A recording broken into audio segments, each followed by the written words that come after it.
little bit further back. It says on the Right there. Yeah, that's good.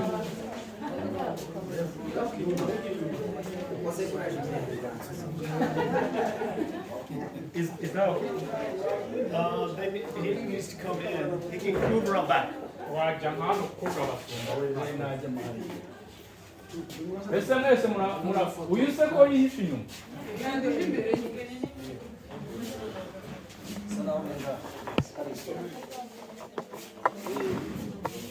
Everybody smile and say, Murakoze. buri wese aseka tumurakoze Igari. Okay. Okay. Thank you. I'm coming. Oops. We have a basic training certificate. tugira hari amasomo cyangwa certificate yitwa yibanze. This certifies that the one receiving it has gone through successfully the first 3 courses in the Timothy program. Ibi bivuga ngo iki cyiciro cy'ibanze yangwa iyi certificate y'ibanze ni y'amasomo atatu y'icyiciro cya mbere. Pastoral care, Christian stewardship. I'm sorry, go ahead. ni isomo rivuga ku kwita ku bantu b'Imana, kubiga isonga cy'ubukristo, And harm to harmony in the family. ndetse no kunesha amakimbirane, gutsinda amakimbirane mu miryango. And it certifies you not only that you have gone through this, but you are now able to train these courses with other people. Ni ukuvuga ngo iyi certificate uba uhawe ushobora si ukugira ngo twemeze ko wayize gusa, ahubwo ni ukugira ngo twemeze ko ushobora kuyatanga ayo masomo atatu wize. And this certificate goes to iyi certificate rero ni ya Nyiramisago Valentine. Okay. Ubwo yize amasomo atatu niyo y'icyiciro cy'ibanze muri ayo masomo.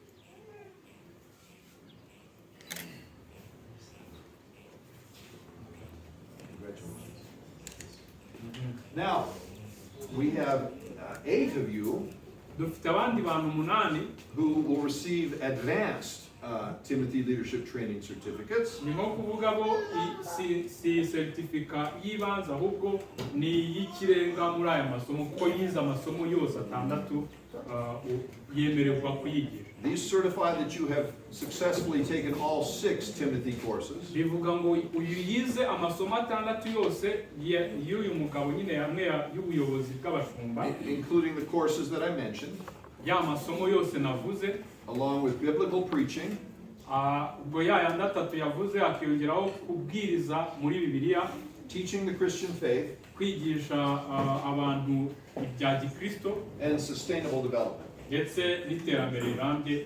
Iyi somo turangije ejo bundi. And our first certificate goes to iya mbere irajya kuri Kiruhura Eric.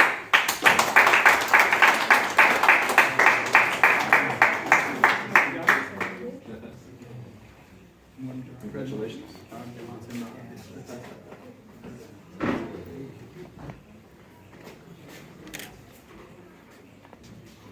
Oh. Hey.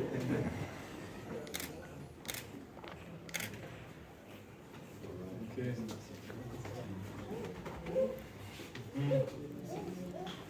Undi ni Mutabazi Utsimbisha.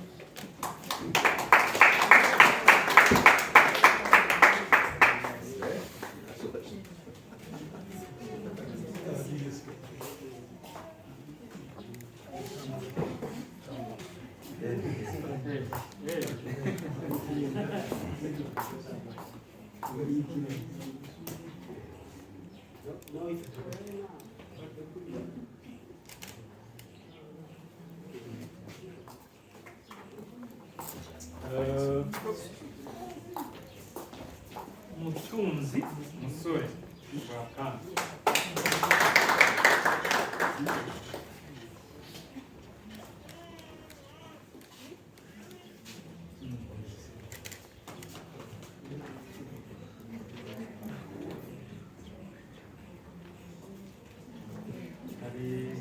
Karekezi Serugo.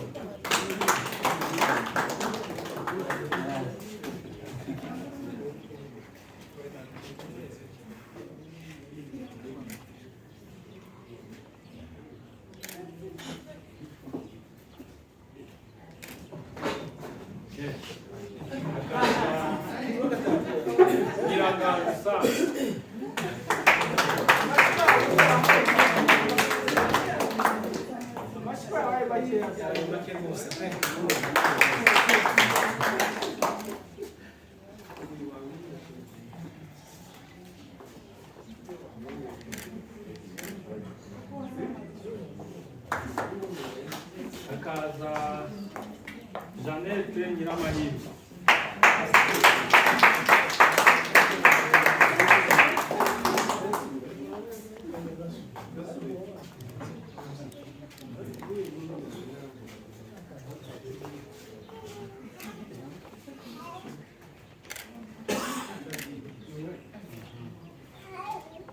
Gwelinyange Jean.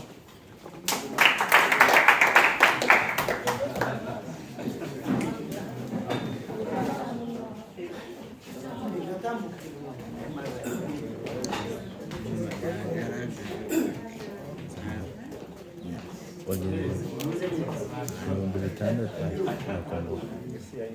jya muri iyi ango hepfo iyo hepfo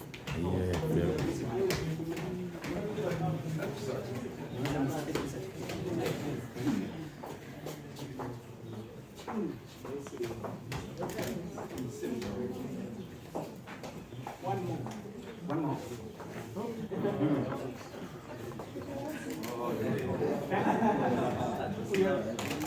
Sit down. No, you're okay. They're just. Okay.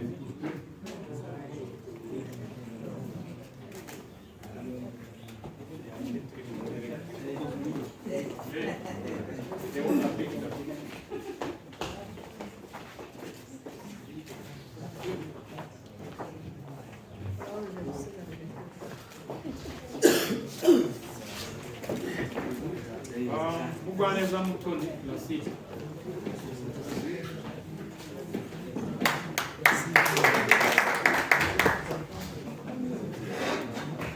Oh.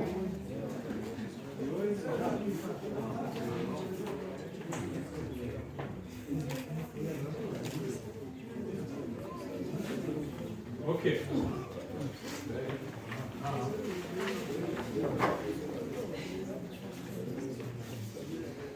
Now it is time for your Global Training Network certificates.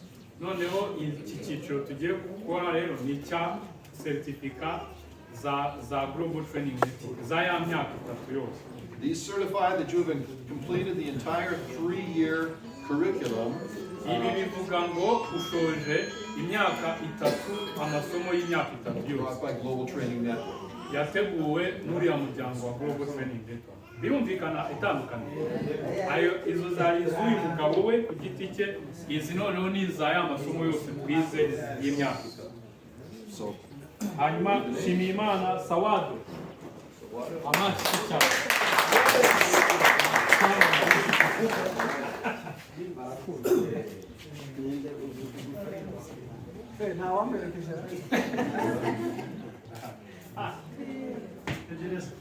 oh yes, Oh. that's right. Abasoje aya masomo tubana Bibiliya. Thank you. Forgot to mention, each of you are receiving Buri wese araza kwakira Bibiliya nk'iyi cyangwa se dufashe kwiga Bibiliya neza. as a gift from your trainers who have come to train you. Iyi ni impano y'aba bantu bose bagiye batunyura imbere batwigisha. A Kinnear Wandon Study Bible. Ni Bibiliya idufasha kwiga Bibiliya neza kuko zifite ubusobanuro. As a start for your library. Aha rero ubwo niba utari ufite isomero ryo mu rugo dore ikigiye gutangiza isomero ryawe.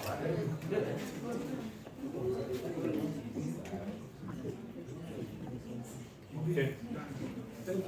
Mutabazi Nsindisha.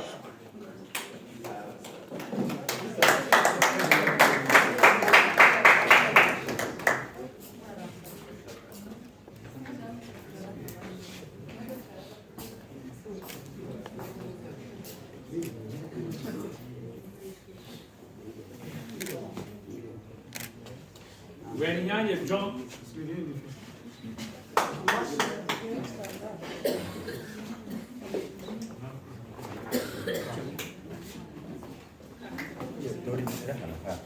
Mukomera amashyi.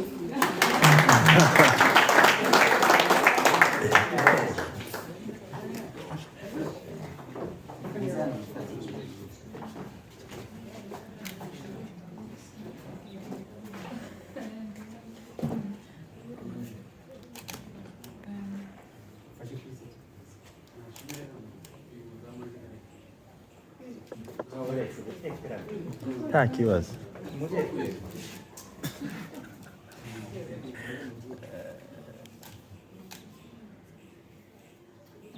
Okay. Dushambara Augustin.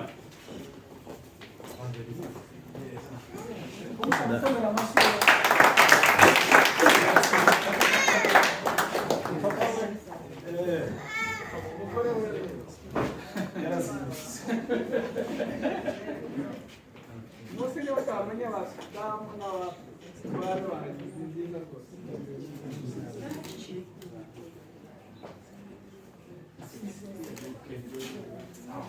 Hiragana Sara.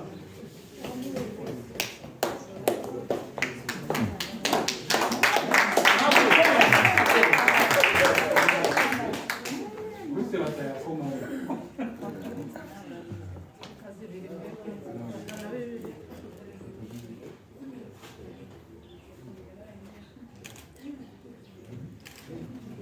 Okay.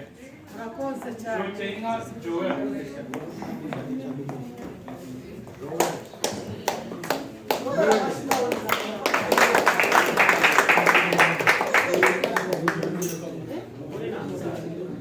Mugore se ntabwo. We nta kibazo.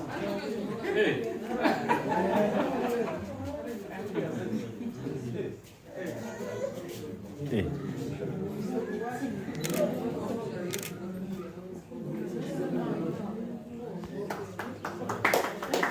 Momezi Serugo Road.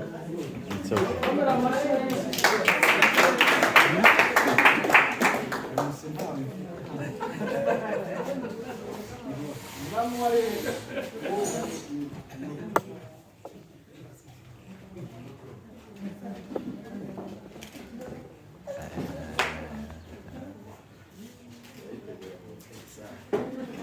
Nyamahoro. Yes.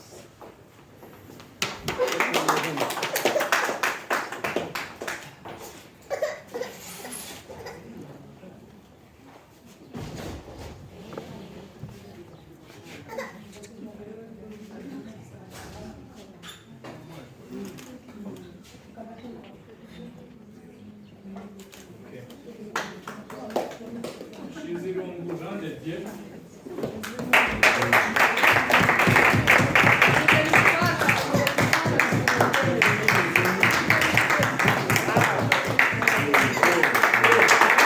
Wow. No.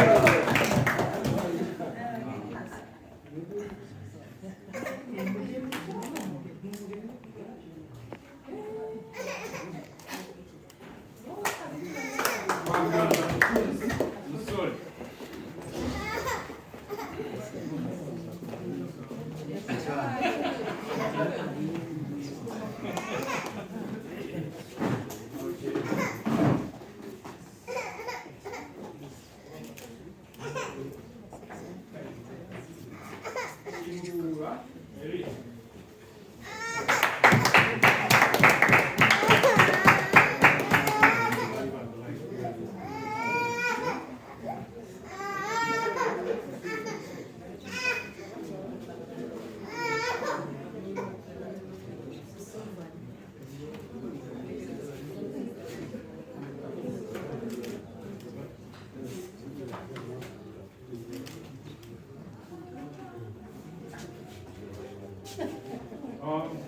Ngabo Christophe.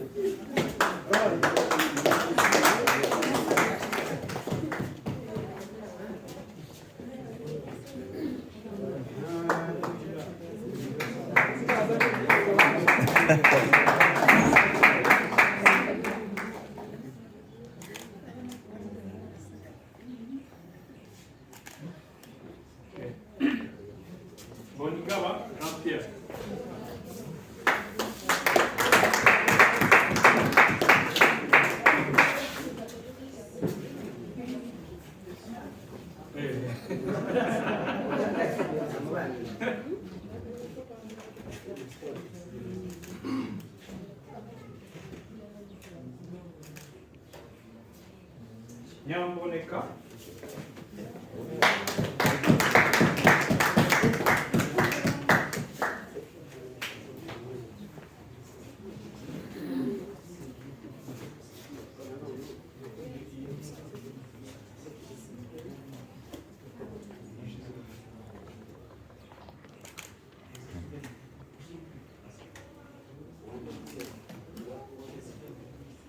Aha. Nyamisago.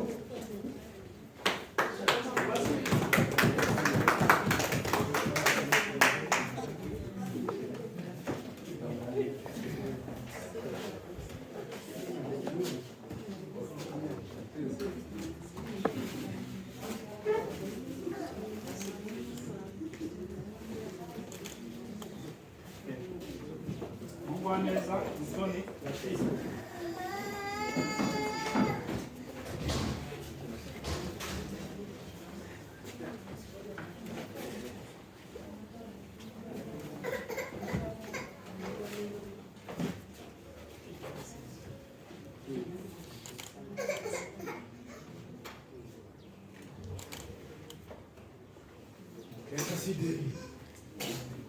N'amahirwe Dane.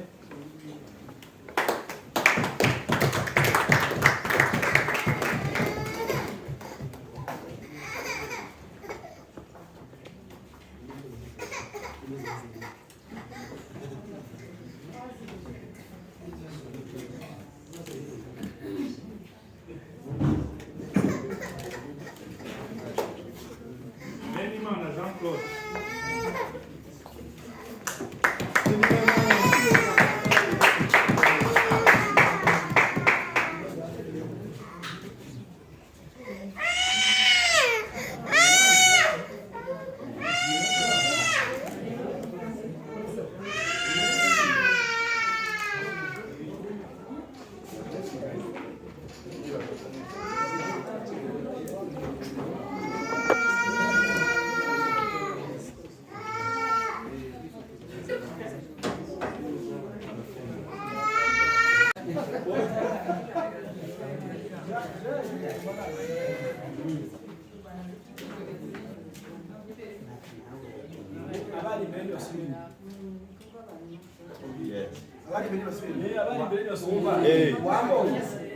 Ngaho muhindure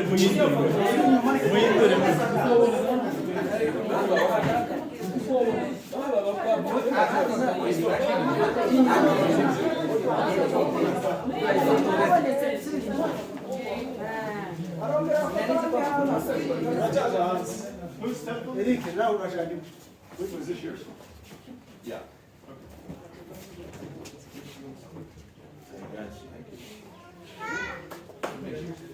Thank you. One more.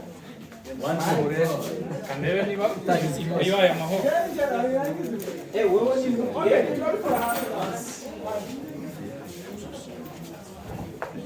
Iriya mashini yamenetse.